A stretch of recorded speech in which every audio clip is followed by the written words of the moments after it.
ಹೊಸದಾಗಿ ಬಂದವರಿಗೆ ಮಾಹಿತಿಯನ್ನು ಕೊಟ್ಟು ಅದನ್ನು ಸುಸೂತ್ರವಾಗಿ ನಡೆಸಿಕೊಂಡು ಹೋಗುವ ನಿಟ್ಟಿನಲ್ಲಿ ಜವಾಬ್ದಾರಿಯಿಂದ ಅವೆಲ್ಲವುಗಳನ್ನು ನಿರ್ವಹಿಸಬೇಕು ಅನ್ನುವಂತಹ ಎರಡನೇ ಮಾತನ್ನು ಈ ವೇದಿಕೆಯ ಮೂಲಕ ನಾವು ಹೇಳಲಿಕ್ಕೆ ಬಯಸ್ತಾ ಇದ್ದೇವೆ. ಇನ್ನೊಂದು ಎರಡು ಹೊಸ ಬೆಳವಣಿಗೆಗಳು ಈ ವರ್ಷ ಆಗಿರುವಂಥವು. ಅವೇನು ಅಂತ ಕೇಳಿದ್ರೆ, ಆರಕ್ಷಕ ಸಿಬ್ಬಂದಿಯವರಿಂದ ಒಂದು ಮೆಸೇಜು ಶಿವರಾತ್ರಿಯಿಂದ ಎಲ್ಲರ ಮೊಬೈಲ್ದೊಳಗೂ ಮಲ್ಲೇನ ಭಕ್ತರು ಎಲ್ಲ ಮೊಬೈಲ್ದೊಳಗೂ ಹರಿದಾಡಕತ್ತದ. ಅದೇನು ಅಂದ್ರೆ ಗೂಡ್ಸ್ ಗಾಡಿ ಒಳಗೆ ಬಿಡಂಗಿಲ್ಲ. ಗೂಡ್ಸ್ ಗಾಡಿ ಯಾರು ನೀವು ತೊಗೊಂಡು ಬರಬಾರ್ದು. ಬಹಳ ಜನ ನಾವು ಹೆಂಗೆ ಮಾಡಬೇಕು, ನಮ್ಮ ಸಾಮಾನೆಲ್ಲ ಗೂಡ್ಸ್ ಗಾಡಿಯಾಗಿ ಇಟ್ಟು ನಾವು ಪಾದಯಾತ್ರೆ ಮಾಡ್ಕೊತ ಬರ್ತಿರ್ತೀವಿ. ಮತ್ತು ಗೂಡ್ಸ್ ಗಾಡಿ ಬರ್ಲಿಕ್ಕಂದ್ರೆ ನಮ್ಮ ಸಾಮಾನು ಶ್ರೀಶೈಲಕ್ಕೆ ಹೋಗೋದು ಹೆಂಗೆ, ಅಲ್ಲಿ ಹೋಗಿ ನಾವು ಹೆಂಗೆ ನಮ್ಮ ಜಾತ್ರೆ ಮಾಡಬೇಕು ಅಂತ ಇತ್ಯಾದಿ ನಿಮಗೆಲ್ಲ ಸಂದೇಹ ಪ್ರಶ್ನೆಗಳದಾವ.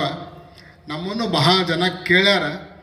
ಎಲ್ಲರಿಗೂ ನಾವು ಹೇಳಿದ್ದೇವೆ ಅಂದರೆ 8ನೇ ತಾರೀಕಿಗೆ ಅದ್ರ ಬಗ್ಗೆ ಎಲ್ಲ ಡಿಸೈಡ್ ಆಗ್ತದೆ.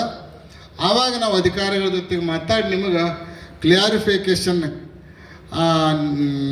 ನಿರ್ಣಯವನ್ನು ನಿಮಗೆ ಕೊಡ್ತೀವಿ ಅಂತ ಹೇಳ್ಕೊತ ಬಂದೀವಿ. ಅದಕ್ಕೆ ಸಂಬಂಧಪಟ್ಟಂತೆ ಒಂದು ಮಾಹಿತಿ ನಮ್ಗೆ ಗೊತ್ತಾಗಿದ್ದು ಏನು ಅಂದ್ರೆ, ಗೂಡ್ಸ್ ಗಾಡಿಗೆ ಬರಲಿಕ್ಕೆ ಏನೂ ತೊಂದರೆ ಇಲ್ಲ, ಬರಲಿಕ್ಕೆ ಅವಕಾಶ ಐತಿ. ಚಪ್ಪಾಳಿ ಹೊಡಿಬೇಡ್ರಿ, ಇನ್ನೂ ಮುಗಿದಿಲ್ಲ ನಾವು ಹೇಳೋದು. ಆದರೆ ಈ ಅನ್ನೋದು ಏನಿದಲ್ಲ ಭಾಳ ಡೇಂಜರ್ ಇದೆ. ಗೂಡ್ಸ್ ಗಾಡಿ ಬರೋಕ್ಕೇನು ತೊಂದರೆ ಇಲ್ಲ, ಆದ್ರೆ ಕೆಲವು ನಿರ್ಬಂಧನೆಗಳಿದಾವೆ. ಏನು ಅಂತ ಕೇಳಿದ್ರೆ, ಗೂಡ್ಸ್ ಗಾಡಿಯಲ್ಲಿ ಗೂಡ್ಸ್ ಇರಬೇಕೇ ಹೊರತು ಮನುಷ್ಯರು ಇರಂಗಿಲ್ಲ. ಜನ ತುಂಬಿಕೊಂಡು ಅದು ಬರಂಗಿಲ್ಲ. ನೀವೇನು ಮಾಡ್ತೀರಿ ಅಂದ್ರೆ, ಆ ಗೂಡ್ಸ್ ಗಾಡಿಯೊಳಗೆ ಅಡ್ಡ ಪಳಿ ಹಾಕ್ತೀರಿ, ಕೆಳಗೆಲ್ಲ ಸಾಮಾನು ಇಡ್ತೀರಿ, ಮ್ಯಾಲೆಲ್ಲ ನೀವು ಕುಂಡಿರ್ತೀರಿ, ಕುತ್ಕೊಂಡು ಹುಯ್ ಅಂತ ಬಂದುಬಿಡ್ತೀರಿ. ಅಲ್ಲೇನದಂದ್ರೆ ಸಿಂಗಲ್ ರಸ್ತೆ ಐತಿ. ಸಿಂಗಲ್ ರಸ್ತೆ ಇರೋಣದ್ರಿಂದ ತೆಗ್ಗು ದಿನ್ನಿಗಳು ಒಂದು ಕಡೆ ಏರ ಒಂದು ಕಡೆ ಇಳು ಜಾಸ್ತಿ ಇರೋಣದ್ರಿಂದ ಸ್ವಲ್ಪ ಏನಾದರೂ ಗಾಡಿಯಲ್ಲಿ ಏರೋಪೇರೋ ಆಯಿತು, ಹೆಚ್ಚು ಕಡಿಮೆ ಆಯಿತು, ಯಾವುದಾರ ಒಂದು ಗಾಡಿ ಬಂದು ಟಚ್ ಆಯಿತು ಅಂದ್ರೆ, ಗಾಡಿ ಬಿತ್ತು ಅಂದ್ರೆ ಹೊಳಿತು ಅಂದ್ರೆ ಮ್ಯಾಲೆ ಕುಂತವ್ರಿಗೆಲ್ಲ ದೊಡ್ಡ ಆಘಾತ ಆಗ್ತದೆ.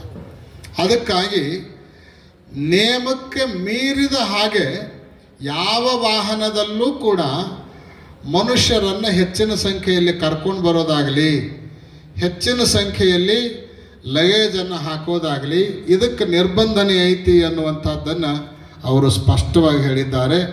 ಅದಕ್ಕೆ ಗೂಡ್ಸ್ ಗಾಡಿಯೊಳಗೆ ಗೂಡ್ಸ ಇರಬೇಕು. ಆಮೇಲೆ ನಿಮ್ಮ ಏನು ಜನರನ್ನು ಕರ್ಕೊಂಡು ಬರೋ ವಾಹನ ಇರ್ತಾವಲ್ಲ, ಆ ವಾಹನಗಳಲ್ಲೂ ಕೂಡ ಪರ್ಮಿಷನ್ ಎಷ್ಟಿರುತ್ತಲ್ಲ ಅಷ್ಟೇ ಜನರು ಹತ್ಕೊಂಡು ಬರುವಂತಹ ವ್ಯವಸ್ಥೆಯನ್ನು ನೀವು ಮಾಡಿಕೊಳ್ಬೇಕು. 12 ಜನರ ಪರ್ಮಿಷನ್ ಇತ್ತು. ಇವು 9+1 ಅಂತ ಇರ್ತಾವೆ, ಕೆಲವು 5+1 ಇರ್ತಾವೆ, ಕೆಲವು 3+1 ಇರ್ತಾವೆ, ಕೆಲವು 12+1 ಅಂತ ಇರ್ತಾವೆ. ಎಷ್ಟೆಷ್ಟು ಪರ್ಮಿಷನ್ ಇರ್ತಾವಲ್ಲ ಅಷ್ಟೆಷ್ಟೇ ಜನರು ಅದರೊಳಗೆ ನೀವು ಬಂದ್ರಿ ಅಂದ್ರೆ ನಿಮಗೆ ಬರೋಕೆ ಹೋಗೋಕೆ ಯಾವ ತೊಂದರೆನೂ ಇಲ್ಲ. ಹೆಚ್ಚಿಗೆ ಜನರು ಕುತ್ಕೊಂಡು ಬರೋದು, ದಾರ್ಯಾಗ ಪೊಲೀಸರು ಹಿಡಿಯೋದು, ಆಮೇಲೆ ನೀವು ನಮಗೆ ಫೋನ್ ಮಾಡೋದು, ಮತ್ತು ಯಾರಿಗಾರ ಫೋನ್ ಮಾಡೋದು, ನಮ್ಮ ಗಾಡಿ ಹಿಡಿದಾರ್ರಿ ನಮ್ಮನ್ನು ಬಿಡುವಲ್ರಿ ಅಂತ ಅನ್ನೋದು, ನಿಮಗೂ ತೊಂದರೆ, ವ್ಯವಸ್ಥೆ ಮಾಡೋರ್ಗು ತೊಂದರೆ. ಅದಕ್ಕೆ ಪರ್ಮಿಷನ್ ಎಷ್ಟೈತೋ ಅಷ್ಟನ್ನು ಮಾತ್ರ ಇಟ್ಕೊಂಡು, ಆಮೇಲೆ ಈ ವಾಹನಗಳ ರಾಜ್ಯದಿಂದ ಬೇರೆ ರಾಜ್ಯಕ್ಕೆ ಬರಬೇಕಾದ್ರೆ ಈ ಹಳದಿ ಬೋರ್ಡ್ ಗಾಡಿಗಳಿಗೆ ಮತ್ತೆ ಪರ್ಮಿಷನ್ ತೊಗೋಬೇಕಾಗ್ತದೆ. ಅಥವಾ ವಾಹನ ಸಂಚಾರಕ್ಕೆ ಸಂಬಂಧಪಟ್ಟಿರುವಂಥ ಏನೇನು ಕಾಗದ ಪತ್ರ ಬೇಕಲ್ಲ ಅವೆಲ್ಲವುಗಳನ್ನು ಸರಿಯಾಗಿ ಇಟ್ಕೊಂಡೇ ನೀವು ಬರಲಿಕ್ಕೆ ಪ್ರಯತ್ನ ಮಾಡೋದು ಒಳ್ಳೆಯದು. ಯಾರಿಗೂ ಸಲಹೆ ಮಾಡೋ ಅವಶ್ಯಕತೆ ಇಲ್ಲ. ಅವಾಗ ನಿಮ್ಗೆ ನೀವು ಕರೆಕ್ಟಾಗಿದ್ರಿ ಅಂದರೆ ಯಾರು ಏನು ಮಾಡೋರು ನಿಮ್ಮನ್ನು, ಯಾರು ಏನು ಕೇಳೋ ಪ್ರಶ್ನೆನೂ ಬರೋಂಗಿಲ್ಲ, ಯಾರು ಏನು ಹೇಳೋ ಪ್ರಶ್ನೆನೂ ಬರೋಂಗಿಲ್ಲ. ಅದಕ್ಕೆ ಆ ರೀತಿ ವಾಹನದ ವ್ಯವಸ್ಥೆಯನ್ನು ನೀವು ಮಾಡಿಕೊಳ್ಬೇಕು. ಗೂಡ್ಸ್ ಗಾಡಿಯೊಳಗೆ ಗೂಡ್ಸನೇ ಬರಬೇಕು, ಮನುಷ್ಯರು ಬರುವ ಹಾಗಿಲ್ಲ. ಇದನ್ನು ನೀವು ಪ್ಲ್ಯಾನ್ ಮಾಡಿಕೊಂಡು ಆ ರೀತಿ ವ್ಯವಸ್ಥೆ ಮಾಡ್ಕೊಂಡು ಬರಬಹುದು ಅನ್ನುವಂತಹ ಸೂಚನೆಯನ್ನು ಕೊಟ್ಟಿದ್ದಾರೆ. ಇದರ ಜೊತೆಗೆ ಕಳೆದ ವರ್ಷದಿಂದ ದೇವಸ್ಥಾನದಲ್ಲಿ ಪರಿಸರ ಮಾಲಿನ್ಯವನ್ನು ತಪ್ಪಿಸಬೇಕನ್ನೋ ಉದ್ದೇಶವನ್ನು ಇಟ್ಕೊಂಡು ಈ ಬಿಸ್ಲರಿ ಕಂಪ್ನಿ ಬಾಟ್ಲಿ ಇರ್ತಾವಲ್ಲ ಅಂಥ ಬಾಟ್ಲಿಗಳನ್ನು 1 ಲೀಟ್ರ್ ಬಾಟ್ಲಿಗಳನ್ನು ಬ್ಯಾನ್ ಮಾಡ್ಯಾರ. ಒಳಗಡೆ ಬಾಟ್ಲಿ ತರಂಗಿಲ್ಲ, ಅಲ್ಲಿ ಮಾರಾಟಕ್ಕೆ ನಿಮಗೆ ಸಿಗಂಗೂ ಇಲ್ಲ. ಅದಕ್ಕೆ 5 ಲೀಟ್ರದ್ದು ಕ್ಯಾನ್ ಸಿಗ್ತಾವೆ. ಬೇಕಂದ್ರೆ ನೀವು ಅವುಗಳನ್ನು ಬಳಸ್ಕೊಳ್ಬೋದು. ಆಮೇಲೆ ದಾರಿಯೊಳಗೆ ಅವು ಕಂಪ್ನಿ ಬಾಟ್ಲಿ ಬಿಟ್ಟು ನಿಮ್ಮೇಲೆ ಮನೆಯಾಗಿರ್ತಾವಲ್ಲ ಮನಿ ಬಾಟ್ಲಿ, ಆ ಬಾಟ್ಲಿ ಒಳಗೆ ನೀರು ತುಂಬ್ಕೊಂಡು ಬರಲಿಕ್ಕಾಗಲಿ ನೀರು ತಗೊಂಡು ಹೋಗ್ಲಿಕ್ಕಾಗಲಿ ಯಾವುದೇ ರೀತಿಯಾಗಿರುವಂಥ ತೊಂದರೆ ಇಲ್ಲ ಅನ್ನುವಂಥದ್ದನ್ನು ದೇವಸ್ಥಾನದವರು ನಿಮಗೆಲ್ಲ ಹೇಳಿದ್ದಾರೆ. ಅದಕ್ಕೆ ಅನುಗುಣವಾಗಿ ನಿಮ್ಮ ವ್ಯವಸ್ಥೆಯನ್ನು ನೀವು ಮಾಡಿಕೊಳ್ಬೇಕು ಅನ್ನುವಂತಹ ಸೂಚನೆಯನ್ನು ನಿಮ್ಮೆಲ್ಲರಿಗೆ ಕೊಡಮಾಡ್ತಾ, ಜಾತ್ರೆ ಬಂದ ಸಂದರ್ಭದಲ್ಲಿ ಬಹಳ ಜನ ಈ ಭಾಗದಿಂದ ಬರ್ತಾ ಇರ್ತೀರಿ.